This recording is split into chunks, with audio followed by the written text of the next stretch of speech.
Welcome to Khadija Talimwali YouTube channel. सोचिए, क्या छोटे कर्जे या माइक्रो फाइनेंस वाकई खवातीन की जिंदगियां बदलने का कोई जादुई फार्मूला है या फिर हकीकत इन दावों से कुछ मुख्तलिफ है?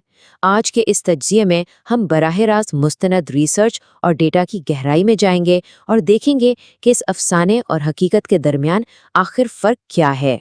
तो सबसे बुनियादी सवाल तो यही है कि क्या महज चंद हज़ार रुपए के छोटे कर्जे बांट देने से ख़वातीन वाकई बाइख्तियार हो जाती हैं?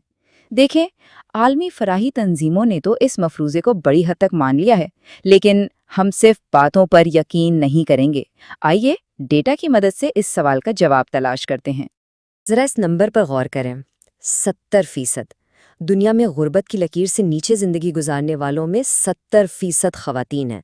ये नंबर अपने आप में एक बहुत बड़ी कहानी सुनाता है, और सच तो ये है कि यही वो बुनियादी वजह है जिसके तहत दुनिया भर के गुर्बत मिटाने वाले प्रोग्राम्स बराह रास्त ख़वातीन को टारगेट करते हैं, क्योंकि आप इस 70% आबादी को नज़रअंदाज करके मुआशी तरक्की का सोच भी नहीं सकते। आइए सबसे पहले माइक्रो फाइनेंस के इस वादे और उनके नज़रियाती अहदास की बात करते हैं। पहले इस तस्वर को थोड़ा सा वाजे कर लेते हैं। सीधे लफ्ज़ों में माइक्रो फाइनेंस एक ऐसी बैंकिंग सर्विस है जो कम आमदनी वाले या बेरोज़गार अफराद को माली खिदमत तक रसाई देती है। ये बात समझना इसलिए ज़रूरी है ताकि हमें अंदाज़ा हो कि ये मालियाती टूल्स गुर्बत कम करने के लिए डिज़ाइन कैसे किए गए हैं। अब ज़रा इंटरनेशनल लेबर ऑर्गेनाइजेशन का 2007 का ये बयान सुने।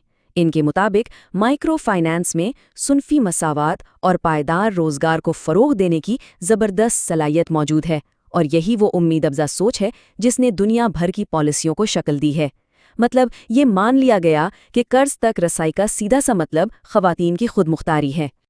लेकिन ठहरिए, हकीकी खुद मुख्तारी कहते किसे हैं? ज़रा इस पर बात कर लें। देखें, बाइख्तियार होने का मतलब सिर्फ ये नहीं कि आपके हाथ में पैसे आ गए। रिसर्चर्स ने असल ज़िंदगी के रोज़मर्रा के 5 बुनियादी फ़ैसलों का जायज़ा लिया ताकि बाइख्तियार होने का एक ठोस और हकीकत पसंदाना इंडेक्स बनाया जा सके। ये फ़ैसले हैं बच्चों की सेहत, तालीम, रोज़मर्रा की ख़रीदारी, शरीके हयात का इंतखाब और घरेलू बचत। यही वो चीज़ें हैं जो दरअसल किसी भी घराने का मुस्तक़बिल तय करती हैं। अब इस खुद मुख्तारी जैसे मुबहम तसव्वुर को नापने के लिए उन्होंने एक बड़ा ज़बरदस्त स्कोरिंग सिस्टम बनाया। अगर खातून फैसला अकेले करती है तो उसे मिलते हैं 2 पॉइंट्स, अगर फैसला मिलजुल कर होता है तो 1 पॉइंट, और अगर फैसला सिर्फ शौहर या कोई मर्द रिश्तेदार करता है तो 0 पॉइंट्स। इस तरीके से उन्होंने बाख्तियार होने को ठोस नंबरों की शक्ल दे दी। अब ज़रा किताबी बातों से निकलकर असल ज़िंदगी की तरफ चलते हैं और बहावलपुर की मिसाल पर आते हैं। इस ज़िला की ख़वातीन की 78% आबादी देहात में रहती है, जहां बुनियादी इंफ्रास्ट्रक्चर तक की शदीद कमी है। ये पस मंज़र हमें इन कठिन हकीकतों के बारे में बताता है जिनका उन ख़वातीन को रोज़ाना सामना है, और इसीलिए ये केस स्टडी इतनी अहम हो जाती है। यहाँ एक बड़ा दिलचस्प सवाल पैदा होता है। आपके ख़्याल में इन ख़वातीन को सबसे ज़्यादा क़ुव्वत फ़ैसला या खुद मुख्तियारी किस चीज़ से मिलती है?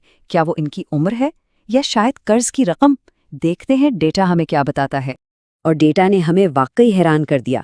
देखें, उम्र, बेटों की मौजूदगी और विरासत में मिलने वाले असासों का असर तो है, और कर्ज की रकम का इम्पैक्ट भी दरमियाने दर्जे का है। लेकिन जिस चीज़ का इम्पैक्ट सबसे ज़्यादा है वो है इज़्दवाजी हैसियत या मैरिटल स्टेटस। ये बात वाकई चौंका देने वाली है। यानी रिसर्च ने एक बड़ी अजीब सकाफ़ती हकीकत बेनकाब की है। इस माशरे में बेवा, तलाक याफ्ता या अलग रहने वाली ख़वातीन के पास उन ख़वातीन के मुकाबले में जो इस वक्त शादीशुदा हैं ज़्यादा खुद मुख्तारी और फ़ैसला साजी की ताकत होती है। साबित हुआ कि आपका समाजी और ख़ानदानी ढांचा बाज़ औक़ात कर्ज़ की रकम से कहीं ज़्यादा ताकतवर होता है। तो फिर वो कर्ज का पैसा जाता कहाँ है?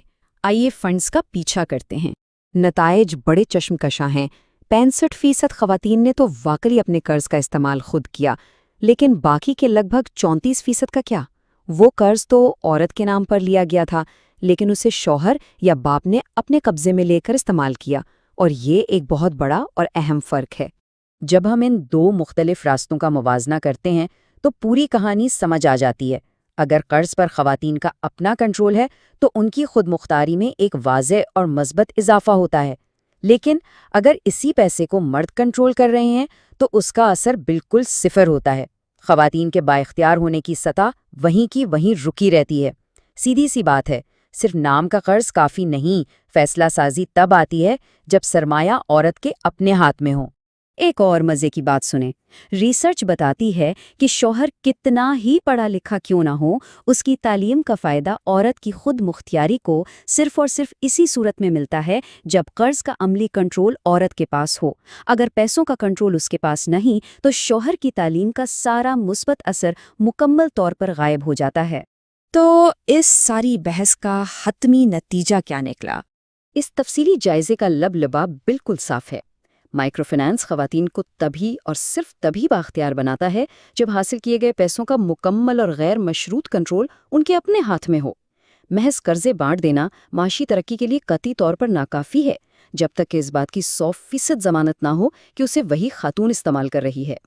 اسی لیے مائکرو فائنانس کے اداروں کو اپنے کام کے طریقے بدلنے ہوں گے۔